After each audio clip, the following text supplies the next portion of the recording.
Assalamualaikum warahmatullahi wabarakatuh.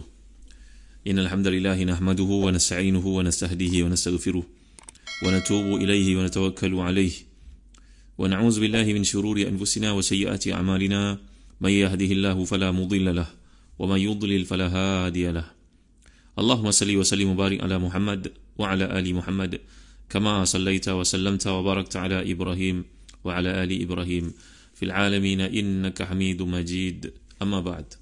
Muslim-muslimat hati dan dikasihi sekalian, kita berada pada ayat 33 dan 34 dari surah Yusuf. Ayo buka tafsir Ibn Kathir pada jilid yang keempat, muka surat 569 570. Itu firman Allah SWT. A'udzubillahi minasyaitanir rajim. قال رب السجن أحب إلي مما يدعونني إليه وإلا تصرف عني كيدهن أصب إليهن وأكن من الجاهلين فاستجاب له ربه فصرف عنه كيدهن إنه هو السميع العليم. صدق الله العظيم. Yusuf berkata, wahai Tuhanku, penjara lebih aku sukai daripada memenuhi ajakan mereka kepadaku, dan jika tidak engkau hindarkan daripada tipu daya mereka, tentu aku akan cenderung untuk memenuhi keinginan mereka, dan tentulah aku termasuk di kalangan orang yang bodoh. Maka Tuhannya memperkenankan doa Yusuf dan Allah menghindarkan Yusuf dari tipu daya mereka. Sungguhnya dialah yang maha mendengar lagi maha mengetahui. Jadi apa yang telah kita lihat sebelum ini, iaitu Zulaikha yang telah pun ditimpa syiraf, iaitu mabuk asmara dengan seorang putera, seorang budak lelaki, seorang yang taraf, yang hamba lebih rendah daripadanya dalam konteks status masyarakat pada masa itu, dan dia telah pun menunjukkan kepada suaminya, menimbulkan waham, iaitu perasaan syak sangka pada suaminya bahawa Yusuf yang i'tada alaiha, Yusuf yang cuba untuk menceroboh kehormatan dirinya. Itu telah kita lihat dalam tafsiran yang lalu, dan kita juga telah lihat bagaimana dia tidak menyebutkan secara langsung tentang Nabi Yusuf AS. Cuma apa yang dikatakan itu dalam konteks untuk menampakkan bagaimana keadaan orang yang inginkan satu keburukan untuk keluargamu. Man arada bi ahlika su'an illa yusjana wa 'adzabun alim. Inilah kata-kata yang menunjukkan kepada penipuan dan juga tipu daya, makruh, kaidun, yang menunjukkan kepada bagaimana kecenderungannya untuk melakukan buatan haram itu kepada Yusuf AS telah pun mendarah daging. Dan saya telah terangkan kepada tuan-tuan bahawa sebenarnya seperti disebut dalam tafsir jalan lain, ai fima yata'allaq bi amri jima' wa syahwa wa ila farijalu azam min fil hiyali wal makaidi. Jadi tentulah dalam perkara berkaitan seksual, kehendak seorang lelaki lebih kuat daripada kehendak seorang perempuan dari sudut hilah dan juga tipu dayanya. Tetapi bila Allah SWT menyatakan di sini, kerana lianna kaidan nisa aqwa, diulangi perkataan kaidahunna ini ataupun kaidakunna ini, kaid yang merujuk kepada tipu daya tersebut, aqwa bisabab annahum khaba'il syaitan fakaiduhunna makrunun bikaidi syaitan fahuma kaidani bikhilaf kaidu syaitan bikhilaf kaidi syaitan dunahunna fakaidun wahidun. Kenapa bila Allah menyatakan inna kaida syaitani kana dha'ifa, tipu daya syaitan itu lemah, tapi tipu daya seorang perempuan ataupun kaum wanita itu lebih dahsyat? Kerana tipu daya perempuan itu dia disertai dengan tali-tali pengaruh dan juga apa yang terdapat dengan usaha syaitan itu sendiri untuk memperdayakan kaum lelaki. Jadi muslim-muslimat hati dan dikasihi sekalian, kita dapat perhatikan dalam penerangan daripada tafsir-tafsir Quran berkaitan dengan bila Yusuf AS milih untuk masuki penjara kerana mengharap redha Allah SWT dan kerana penjara itu lebih disukai. Maksud disukai kat sini dari sudut bahasa Arab bukanlah bererti ada pilihan bahawa kedua-duanya. Kalau kita melihat dari sudut bahasa Arab, ini dipanggil sebagai ismut tafdil. Ismut tafdil ni bererti ada pilihan yang mana satu yang disukai oleh, adakah salah satu daripada benda ini iaitu duduk bersama dengan kaum wanita dan terdedahnya kepada melakukan maksiat itu, adakah itu merujuk kepada ismut tafdil? Ismut tafdil ni berarti ada pilihan. Mana yang huna laisa ala babihi min at-tafdil li'annahu lam yuhib ma yad'unahu ilaihi qat. Kalau kita belajar bahasa Arab, ismut tafdil ni berarti ada pilihan, kedua-duanya disukai atau kecenderungan untuk melakukannya. Yang mana awak pilih? Awak pilih pergi ke Amerika ke pergi ke UK? Yang mana awak suka makan? Buah limau ke buah apple? Maknanya kedua-dua kita suka, tapi kita akan pilih yang lebih kita cenderung padanya. Jadi dalam bab bila Allah Ta'ala mengatakan ahabbu ilai, dia tidak makna ismut tafdil, kerana Nabi Yusuf AS tidak suka perbuatan yang dilakukan kepadanya. Sudah lama baginda memendam perasaan untuk melarikan diri ataupun untuk menyelamatkan dirinya. Jadi di sini dalam kaedah yang disebut sebagai akhafud dararain, dalam keadaan memilih manakah yang lebih rendah bahayanya, mana yang kurang bahayanya. Jadi mungkin seperti yang telah kita pelajari bahawa Nabi Allah ini sentiasa berdoa, Allahumma srif anni kaidahun, ya Allah jauhkan aku terhadap tipu daya mereka. Baik, baginda memilih untuk memasuki penjara kerana mengharap redha Allah SWT, kerana penjara itu lebih baik buatnya, maksudnya lebih mudah, lebih ringan daripada terjatuh dalam jurang kemaksiatan. Bukan berarti benar-benar Nabi Yusuf suka untuk masuk penjara. Dikisahkan bahawa Nabi Yusuf ni ketika berkata penjara lebih aku sukai, maka Allah mewahyukan kepadanya, wahai Yusuf, engkau telah memenjarakan dirimu dengan engkau berkata penjara itu lebih baik bagiku. Andainya engkau berkata keselamatan lebih aku sukai, niscaya aku akan menyelamatkanmu. Ini disebut oleh para ulama tafsir, seperti contohnya tafsir Qurtubi. Jadi dalam doanya Yusuf menghimpun antara pengaruh dorongan sifat kemanusiaan dan sifat ketertarikan kepada perempuan dengan kesungguhan hati yang berdasarkan kepada memohon pertolongan daripada Allah SWT semata-mata. Jadi perkara itu patut menjadi ikutan bagi kita yang baca Al-Quran. Iaitu Yusuf menjelaskan dalam doanya bahawa dia mengikuti keinginan perempuan itu satu kebodohan, akan mengakibatkan celakanya hidup dan terdedahnya kepada kemurkaan Allah Subhanahu Wa Taala. Maksudnya, orang yang melakukan maksiat ini adalah orang yang bodoh sebenarnya. Sebab itu Allah menyatakan dalam Al-Quran, kalau kita perhatikan, innamat taubatul ladzina ya'maluna su'a bijahalatin. Sungguhnya orang yang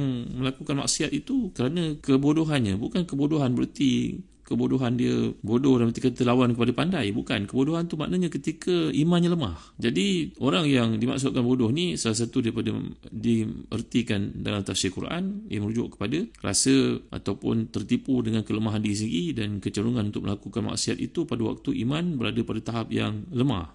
Jadi ini menunjukkan bahawa siapa pun tidak akan dapat mencegah kemaksiatan kepada Allah melainkan dengan pertolongannya juga. Juga menunjukkan buruknya sifat kebodohan dan kehinaan bagi orang yang melakukan maksiat itu. Jadi Allah memakbulkan doa Yusuf ini dan menganugerahkan kasih sayangnya serta meliharanya dari melakukan perzinaan. Semua itu kerana kesabaran dan permohonannya yang tulus kepada Allah SWT dari tipu daya isteri Al-Aziz iaitu Zulaikha. Jadi merupakan kehendak Allah untuk memperkenankan doa orang yang dizalimi, orang yang mohon perlindungan kepadanya, dan orang yang menolak kemaksiatan kerana mengharap redha daripadanya. Sekarang Al-Aziz iaitu pemimpin keuangan negara Mesir, menteri ke orang besar bangsawan itu, dan dari keluarganya bermesyuarat memutuskan untuk apa tindakan yang wajar diambil terhadap Yusuf AS.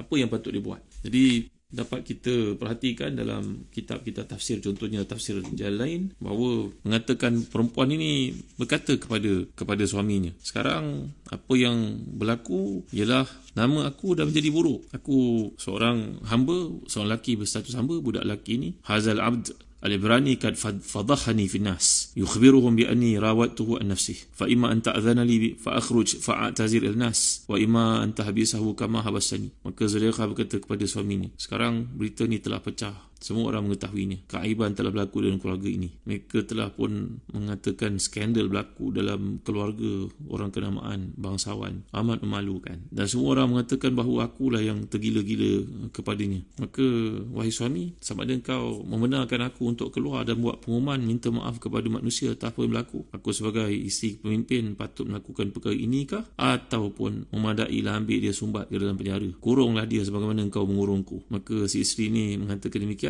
فعند ذلك وقع في قلب العزيز أن الأصلح habsuhu hatta yasqut an alsinatin nas. Maka yang terakam dalam mindanya dalam mesyuarat berlaku itu adalah mengambil tindakan kepada Yusuf AS. Dengan cara itu saja dapat menggugurkan kes, dapat mengurangkan bicara orang dan gosip serta kabar-kabar angin yang bertiup ganas pada masa itu. Maka nampaknya kat sini Al-Aziz ni mitwa'atan laha, nampaknya dia merupakan seorang lelaki di bawah kawalan isterinya. Inilah yang dikatakan oleh Al-Imam Abi Sa'ud dan juga Al-Imam Al-Razi dalam tafsir masing-masing, bahawa suami nampaknya memilih untuk memenjarakan Yusuf walaupun sebelum itu nampak bebasnya Yusuf dan bahawa beliau tidak melakukan perkara itu, yang jahatlah isterinya. Tapi sekarang tak ada pilihan, dia kena memenjarakan Yusuf kerana di hadapannya keaiban akan terbuka dan orang akan mula bercerita dengan lebih ganas lagi, dahsyat lagi. Maka sekarang tindakannya adalah mengurangkan bencana itu berlaku terhadap keluarganya. Maka dia ambil tindakan kepada Yusuf untuk menutup cerita itu. Jadi inilah yang berlaku. Fahtalatil mar'atu ba'da zalika bi jami'il hiyali hatta, dia telah pun membuat berbagai-bagai hilah lagi untuk memastikan bahawa Yusuf AS ini yang dikenakan tindakan terhadapnya. Maka kurunglah dia. Seperti yang telah kita bincangkan, dengan cara itu saja dapat menutup keaiban itu dari tersebar. Jadi beginilah yang Allah Ta'ala ceritakan kepada kita. Yusuf tidak rida dengan perbuatan keji yang ditujukan kepada baginda kerana kedudukan martabatnya sangat tinggi dan mulia. Walaupun demikian, dia juga tidak menginginkan dipenjara dan tinggal dalamnya. Atas dasar itu, para ulama berkata bahawa jika seseorang dipaksa dipaksa untuk masuk penjara atas tuduhan berzina, maka hukumnya tidak boleh menurut ijma'. Adapun jika dipaksa dengan hukuman pukulan, itu kena, kalau tidak dia kena sebat. Para ulama beza pendapat tentang masalah itu. Pendapat yang sahih, bila kejadian itu merupakan malapetaka, maka terputus baginya dosa dan hukuman had. Kerana Allah Ta'ala tidak mengumpulkan hambanya sebagai orang yang diazab dan tidak menjadikan hambanya di antara musibah yang berlaku. Kerana itu termasuk dosa besar dalam agama. Kemudian masuk ayat ke-35. A'udzubillahi minasyaitanirrajim. Summa bada lahum min ba'di ma ra'awul ayati la yasjununahu hatta khin. Pada muka surat 574, kemudian timbul dalam fikiran mereka setelah melihat tanda-tanda kebenaran Yusuf bahawa mereka kena memenjarakannya sampai satu waktu. Allah berfirman menjelaskan, kemudian mereka pun berpendapat sebaiknya Yusuf dipenjara sahaja untuk sementara waktu. Telah terbukti berbagai-bagai perkara yang menunjukkan kebenarannya, kesuciannya, kebersihan dirinya, bahawa isterinya yang jahat terhadap Yusuf dan kemudian wanita yang memotong tangannya sendiri tanpa disengajakan kerana kagum dan takjub pada Yusuf AS, tapi nampaknya tak ada cara lain untuk memadam api yang berlaku dalam keadaan tersebarnya berbagai gosip itu, maka mereka telah mengambil tindakan untuk menjarakan Yusuf pada satu waktu, dan kejadian itu merebak dengan tuduhan bahawa Yusuf lah yang merayu isteri Al-Aziz. Lantaran itu raja memenjarakannya. Sekarang berita telah pun tersebar bahawa apa yang berlaku itu menampakkan sebaliknya. Maka Yusuf yang diperlakukan demikian untuk menampakkan kesalahannya, bahawa isteri orang besar itu tidak terlibat. Yang melakukannya adalah Yusuf AS. Yang mengkehendaki keburukan dan melakukan maksiat itu, sekarang disebarkan berita sebaliknya bahawa Yusuf lah yang menginginkan kejahatan terhadap wanita itu. Yusuf lah ingin melakukan perbuatan yang haram itu dengannya. Bukan dia yang ingin berzina dengan Yusuf AS, tapi Yusuf yang sebaliknya dituduh. Oleh kerana itu, ketika raja mintanya keluar untuk menghadapnya pada masa-masa akhir di penjara, Yusuf menolak. Nanti kita akan lihat dalam ayat-ayat berikut sampai adanya penjelasan tentang kesucian dirinya dari tuduhan dan pengkhianatan ditujukan kepadanya. Nanti raja akan mimpi melihat 7 ekor lembu gemuk dimakan 7 ekor lembu yang kurus yang keluar dari lautan, dan 7 tangkai kering dengan 7 tangkai yang basah. Maka Nabi Yusuf AS enggan untuk mentafsirkannya, sehinggalah dibuat kenyataan rasmi bahawa Yusuf AS ini sebenarnya dianiaya. Bukan dia yang menganiaya wanita tersebut, dia yang telah dianiaya. Maka di situ Nabi Yusuf menunjukkan prinsipnya bahawa dia ingin dibebaskan dari tuduhan itu, barulah baginda akan menterjemahkan, mentakbirkan mimpi tersebut. Jadi setelah ditetapkan bahawa Yusuf bersih daripada tuduhan itu, barulah baginda bertemu dengan raja untuk mentakwilkan mimpi. Ini akan kita lihat dalam episod yang berikutnya, dalam bab yang berikutnya. Wallahu a'lam. Wa sallallahu ala sayyidina Muhammad wa ala alihi wa sahbihi wa baraka wasallam. Walhamdulillahi rabbil alamin. Wa barakallahu fikum. Wassalamu alaikum warahmatullahi wabarakatuh.